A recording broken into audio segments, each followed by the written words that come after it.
I stared out at the London sky, finding no stars tonight, only darkness broken by the city's endless lights.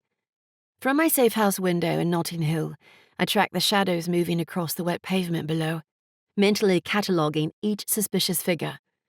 My breath created small patches of fog on the cold glass, temporary markers of my existence that disappeared seconds later. They were following me again tonight.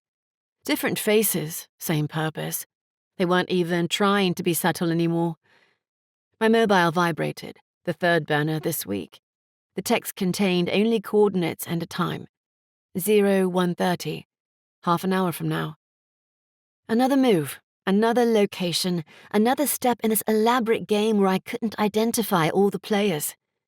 The message came from Kestrel, an encrypted handle I'd come to dread. Another ghost pulling my strings.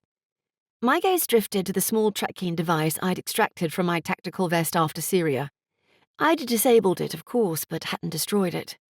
If I'd left it active, Tag would have found me by now. Niall McTaggart, the man I'd trusted more than anyone, was also the man who'd put it on me in the first place. The thought of him sent a familiar ache through my chest. He'd be pacing his study at Glyn's shadow by now, his green eyes intense as he tracked intelligence feeds, searching for any trace of me. Tag didn't abandon his people, especially not someone he'd promised to protect. I turned away from the window, methodically packing the few possessions I could bring with me. Everything fit into a single backpack, the mark of an operative who knew better than to grow attached to physical things. Or people. My fingers paused on a faded photograph, its edges worn from frequent handling. Two figures stood before a Highland backdrop.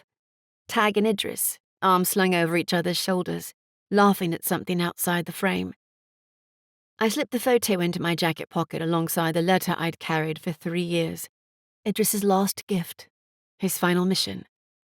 It had led me here, to London, to Damascus before that, always one step behind the people who'd killed my brother. My weapon was already drawn when I kicked in the safe house door, splintering it with my boot before sweeping inside. Weeks of tracking, of following ghosts through London's shadows, and I'd finally found her. Or thought I had. I cleared the rooms one by one, finding each empty. The bed didn't appear slept in, but an indent on the sofa suggested she'd been waiting. For her handler? For extraction? For me? Fuck, I muttered under my breath. How the hell had she gotten out of here without my spotting her? Frustration burned in my chest as I lowered my gun, picked up a teacup that sat on the kitchen counter, and held its warmth against my palm. Even her scent, musk, spice, wood, and oud, lingered in the air. I glanced at an open window where the February wind shifted the curtains. It was big enough for her to crawl out of. Was it a clue, like the burner phone that lay crushed in the sink beneath it, SIM card gone? It had been 3 weeks since Nightingale went underground, after discovering evidence that Project Labyrinth was still operational. Days of her in danger, while I tore London apart searching. And she'd slipped through my fingers again. Damn it, Leela, I muttered as I exited the way I assumed she had. The window was almost too small for me to fit through, but I'd managed tougher escape routes. I pulled up my phone, already moving down the stairs, headed out to resume my search.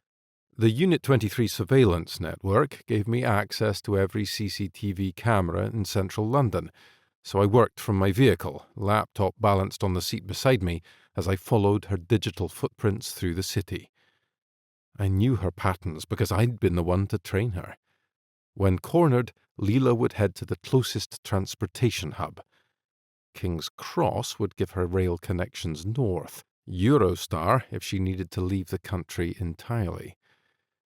Sure enough, an Oyster card registered to one of the aliases she'd given me, what felt like an eternity ago, pinged at 0200, so I knew she'd taken the tube's northern line toward King's Cross from Notting Hill. As I navigated through empty streets, following her digital trail through the surveillance feeds, memories of the first time I met Leela replayed in my mind.